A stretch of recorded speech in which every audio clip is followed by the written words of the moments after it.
Манчестер Юнайтед клубы Роналдудың тәртібіне байланысты оны командадан алып тастаулары мүмкін. Реалдың бұрынғы ойыншысы Барселонаны аямай сынға алды. Тухель мен Конте арасындағы жанжал. Осы және өзге де қызыққа толы жаңалықтар біздің бүгінгі видеода. 30 мың жазылушыға жетуімізге өте аз қалды. Егер әлі де тіркелмегендер болса, бізге тіркелулеріңізді сұраймыз. Қазақ тілді футбол контентіне қолдауларыңыз қажет. Бүгінгі айтар жаңалықтарымыз көп, сондықтан біз бастаймыз. Лайк басуды ұмытпаңыздар.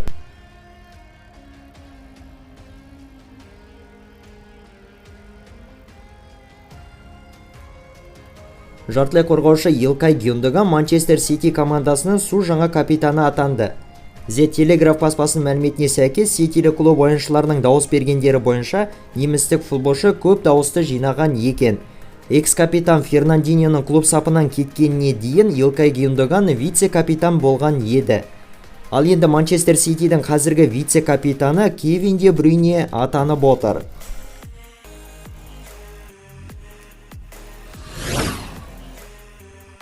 Сенегалдық футболшы Садио Мане Ливерпуль клубындағы әріптестеріне бірге жұмыс жасағандары үшін алғысын білдірді. Ойыншы Ливерпуль ұжымындағы тазалаушы жұмысын атқарушылардан бастап, күзетші қызметіндегі жұмысшыларға дейін барлығына 150 сыйлық жіберген. Осы жайында тілші Кристиан Фальк мәлімдеуде. Әрбір қызметкер Садионың суреті салынған шоколадпен қоса қолжазбаны алған. Осы жазда Садио Мане Мерсисайдты командадағы өткізілген 6 маусымнан соң Бавария сапына ауысқан болатын. Сөзсіз Мане құрметке лайықты әрекет жасапты. Қарапайым футболшының құрметіне орай видеоға бірден-бір лайктарыңызды басып қойсаңыздар болады.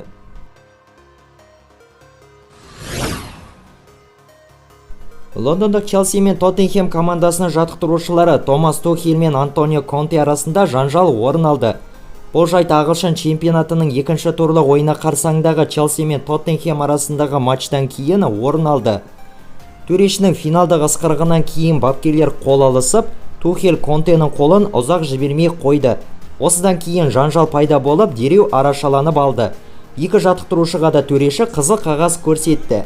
Қос бапкер осыдан кейін не айтты? Тыңдап көрейік. Бұл қатты маңызды емес, ең бастысы футбол. Барлығы да дұрыс, ешқандай мәселе жоқ. Егер мәселе бар болатын болса, онда ол Тухель және мен екеуміздің арамызда қалады. Егер мен агрессия көретін болсам, онда мен де агрессиямен жауап беремін. Қайталап айтамын, бұл еш мәселе емес. Бұл екі қарсыластың керемет ойыны болды. Қол алысу кезінде мен бір-біріміздің көзімізге қарау керекпіз деп ойлаған, бірақ оның бұған деген пікірі басқа болса керек. Өте эмоцияға толы жағдай. Сіздерге осындай нәрселер ұнайды, солай ғой. Қазір артық нәрсе айтудың қажеті жоқ. Біз эмоционалды жаттықтырушылармыз.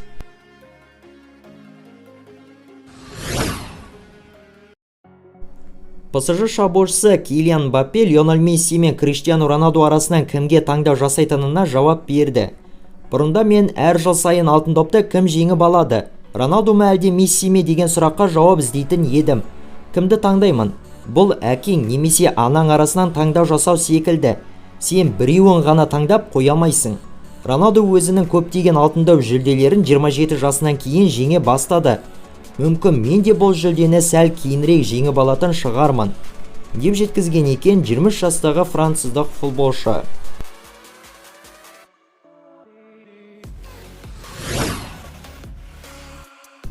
Тоттенхемнің шабуылшысы Харри Кейн Лондонда команда сапындағы ағылшын премьер лигасындағы өзінің 184-ші голын соқты.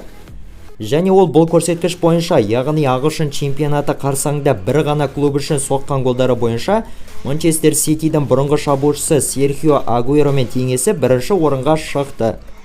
Аргентиналық шабуылшының еншісінде де дәл осы көрсеткіш бойынша 184 голы бар.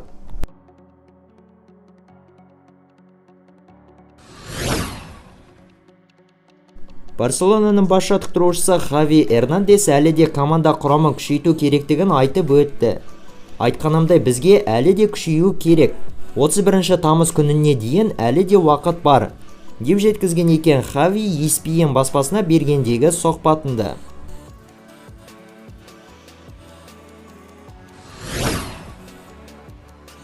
Реалдың бұрынғы футболшысы Рафаэль Ван дер Варт Барселона командасының жасап жатқан әрекеттеріне қарсы наразылығын білдірді.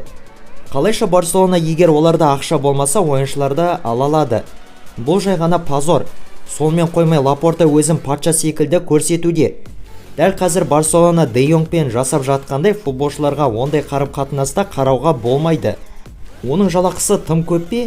Егер ойыншыда келісім шарт болса, онда ол атқарылуы қажет. Барселона бұл мафия, сыбайласқан қылмыстық топ. Бұл клуб жазалануы тиіс. Барселона ұлы команда болып табылады. Бірақ осы нәрселер үшін барлығы жаман көріністе, деп жеткізген екен Ван дер Варт.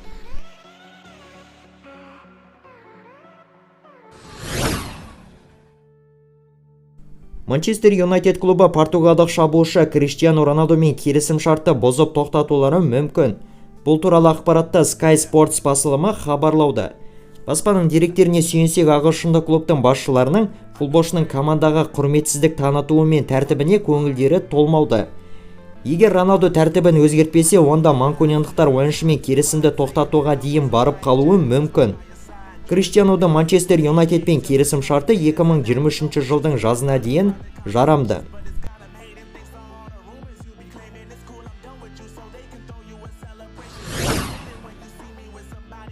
Мадридтік Реалдың бас бапкері Карло Анчелотти патшалық клубтан кеткеннен соң жаттықтырушылық мансабын аяқтауы мүмкін екенін айтты. Реал футболдың шыңы.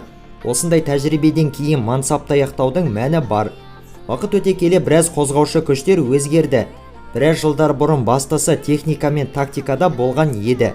Ал қазір мені адами қарым-қатынастар, адамдармен түсінісу және жаңа буынмен салыстыру қызықтырады, деп айтып жеткізген екен Карло Анчелотти.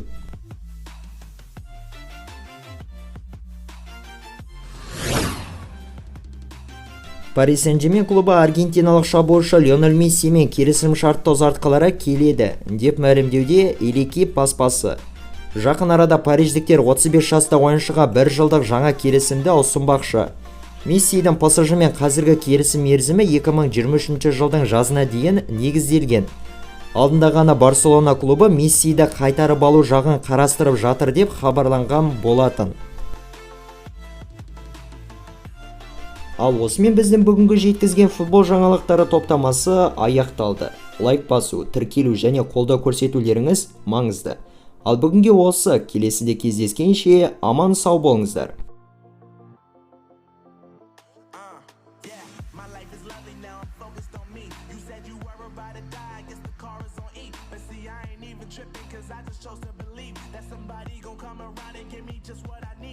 I don't wanna see you finally see you